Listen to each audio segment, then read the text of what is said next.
Highland Workforce Development and Education is proud to present this parental education video. It is one in a series that will provide helpful information on current topics that relate to your school-age children. Why do we need consequences? What do they accomplish? Consequences have the power to motivate. Just like a trainer motivates an athlete, consequences motivate us to build good habits. No one, adult or child, will readily do things they don't want to do. Seriously, who would choose to do the dishes if they could just put their feet up and watch TV?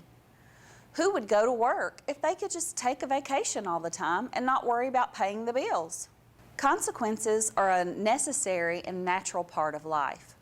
When we give children consequences, we teach them responsibility and prepare them for the real world. So what are consequences? They are tools that give children the mental and moral capacity to develop positive actions and habits. They build the strength to act morally and to successfully get along with others.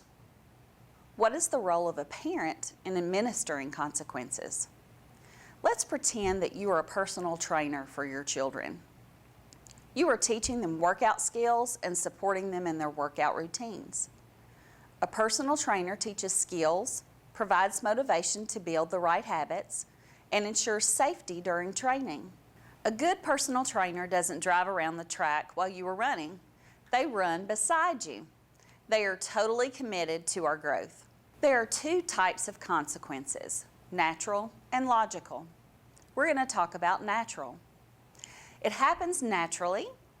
Parents stay out of the way. Nature takes its course. Logical, generated by parent. The parent sets up the consequences. The parent follows through. Can you think of some examples of natural consequences? Here are some for you. If you don't do your homework, you get a bad grade. If you don't show up for work, you get fired. You don't change your car's oil, then your car's going to break down. Some examples of logical consequences are: a child leaves his bike outside, the parent takes it away for 2 days. A child is playing video games instead of cleaning his room. He loses playing video games for a week. A child stays out past curfew. The child cannot go out with friends next weekend. Which consequences are better? Well, it really depends on the child and their personality. If they continually leave their bike out in the driveway, will they learn to break that habit better if parents put the bike up for a week or if the bike is stolen or broken?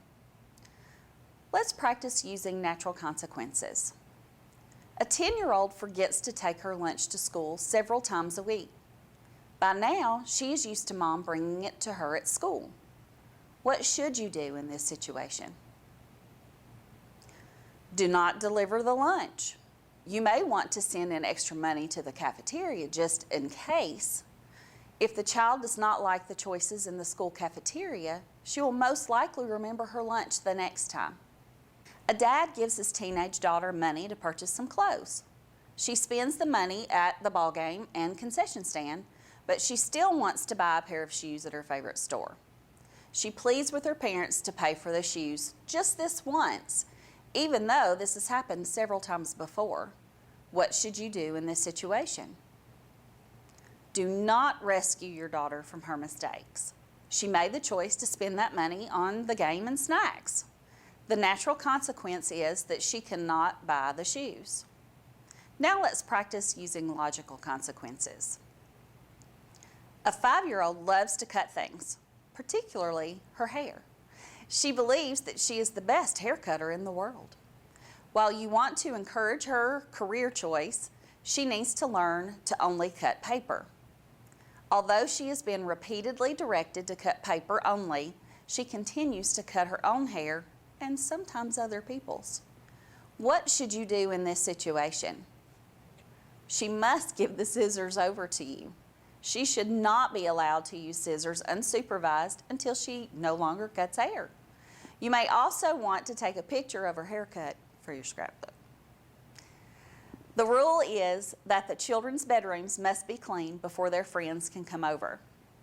Your child wants to have a friend come over after school on Friday, but he did not clean his room, even though he was reminded of this rule. What should you do in this situation? Well, he can't have friends over that day, or he must clean his room before friends can come over. Now we're going to talk about 8 guidelines for setting logical consequences. Consequences must, 1, be put into action without anger. If you are angry, you are not thinking logically. 2, be communicated first.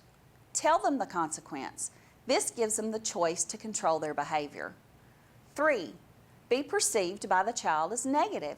It must be unpleasant for them. Don't send a child to his room, but his TV, video games, and internet are all available. Number 4, relate it to the misbehavior.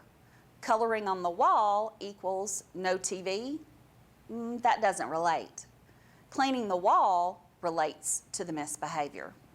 Number 5, allow freedom of choice. Allow them to choose to change the behavior or accept the consequence. If we do not allow our kids to make the wrong choices, they will not have the opportunity to learn that other choices may be better. Number 6, be age appropriate and reasonable. Is the task within the child's capabilities and reasonable? Grounding a child for 3 months for being late to dinner or asking a young child to pull weeds for an hour, that's not appropriate. Number 7, be allowed to work. This one is tough. Stay out of the way and let the consequence do the correcting. We often threaten to take action with a consequence, but we are not prepared to follow through on it. Number 8, be manageable for the parents. What are you going to be able to monitor? If your child is having a temper tantrum in the store and you threaten to leave the store if the tantrum does not stop, you should be prepared to follow through and leave the store. So these are just a few guidelines about consequences to help you on your parenting journey.